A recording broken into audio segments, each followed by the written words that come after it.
Saturday. Okay. Thank you. Thanks you guys for having me.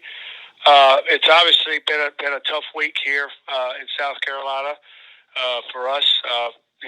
For the players first off, and the coaches. But been proud of the coaches and proud of the players. I think they've responded as well as you can. One of Coach Muschamph's last things that he said to the guys was he expected them to continue to fight, play for each other. And we've tried to carry that on for Coach. Working extremely hard this week. We had two good practices Tuesday and Wednesday today. We're playing a talented Missouri team that, start off looking at their football team. Defensively, they've got an active front. They've got one of the better linebackers, not just in this conference, but in the country. Offensively, they've got speed outside.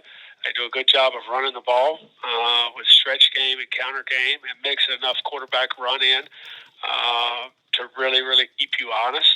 Coach Drinkowitz has done a nice job and has the guys playing extremely hard. So it's going to be a big challenge for us. And you can sit here and say, coming off what we're coming off of, a loss and losing our coach, there's a lot of excuses to be made, but that's the one thing that we're trying not to do, or we're not going to allow ourselves to do is make excuses. We got to get ready to play. We got to represent South Carolina the right way on Saturday night. First up, we have David Cloninger, the Post-Courier. Hey, Mike, how's it going? I was just wondering, Sherrod Green and Rosendo Lewis, are those guys back on the practice field? They are not, David. They're still out. And how about Xavier Leggett? He is out as well. He has not practiced Tuesday or Wednesday this week. Thanks. Next up is David Pascal, the Chattanooga-Times Free Press. Hey, Mike. Just wanted to know, obviously you had aspirations of being a SEC quarterback and got to live that out at Georgia, and I'm sure you had aspirations of being an SEC head coach, and given just the whirlwind that has transpired, I know you're in this for the kids, but what has this been like for you personally, given everything that's kind of going on around you? Good to hear from you, David. Been a long time. Yes. It's like I told the team when I first had a chance to talk to them and the media that I didn't come to South Carolina to be the next head coach or the interim head coach. I came here to work for Will Muschamp, and when things happen the way they did, first thing you do is you feel like you let coach down, and we didn't do our part offensively well enough, like we should. And now the next job that I have is try to be the interim and hold this team together through this difficult time. Not only of losing your coach, but everything we're going through in this season, with COVID, with opt-outs. So whirlwind is a word for it that I would use. It's like you said, it's been a whirlwind. Just trying to keep my head down, trying to make sure that these coaches and players remain positive and realize it's about us. And like I told them, and like I tell you, it's not about me.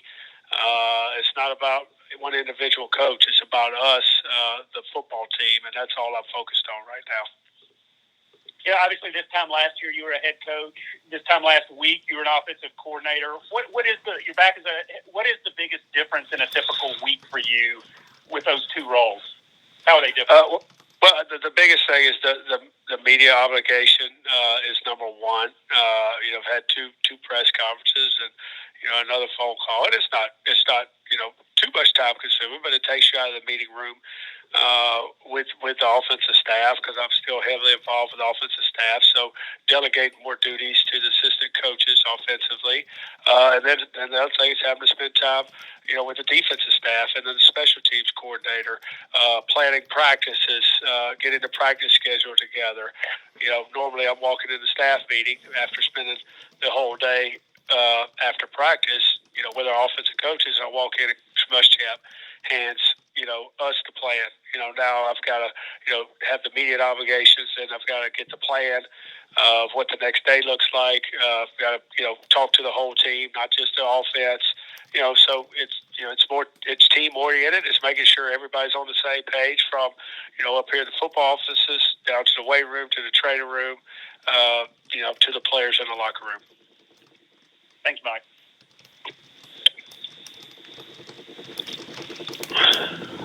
Next is Phil Kornbluth of Sports Talk Media. Yeah, hey, Mike. Yesterday you said practice is pretty bad, and you could not beat Missouri the way you practiced yesterday. How was it today?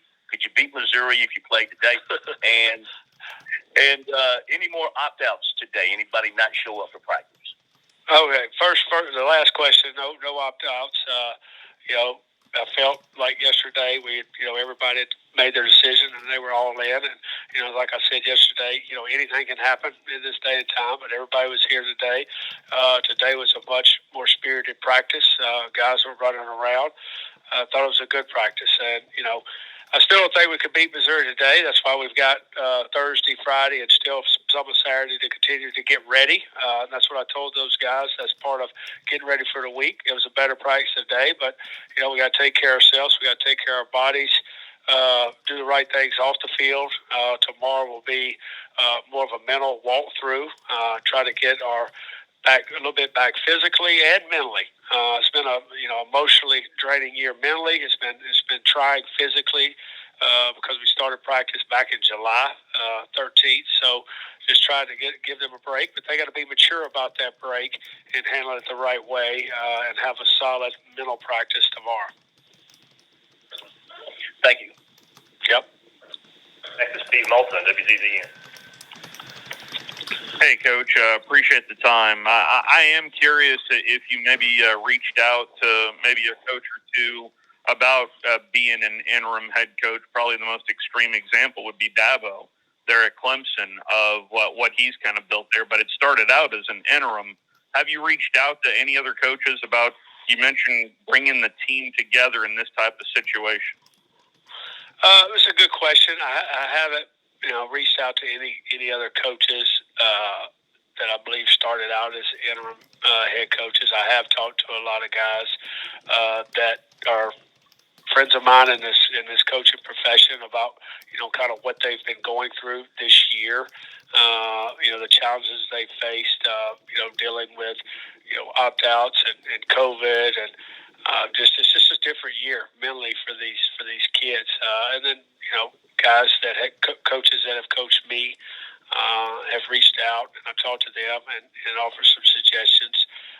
So I've talked to people and taken things in. At the end of the day, I'm trying to make the best decisions after seeking out advice of what I feel like is best for this football team and keeping this team together.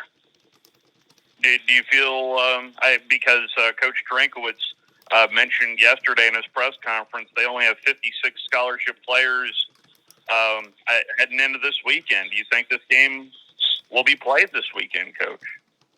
Yeah, we're close to that number ourselves. I've got with injuries and opt-outs, we're close to his number. I think everybody's thin. Right now, you're always thin as the year goes on because of injuries, but now you add opt-outs.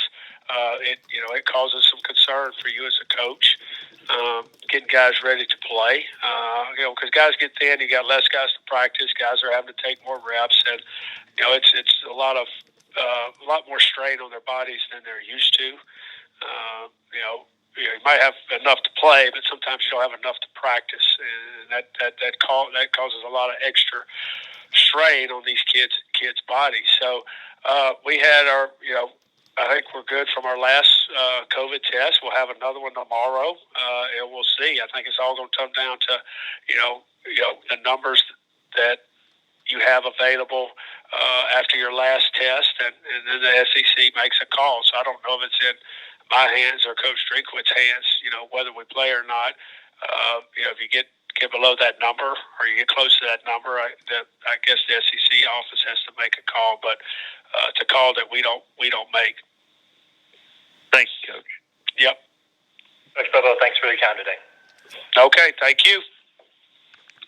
Okay.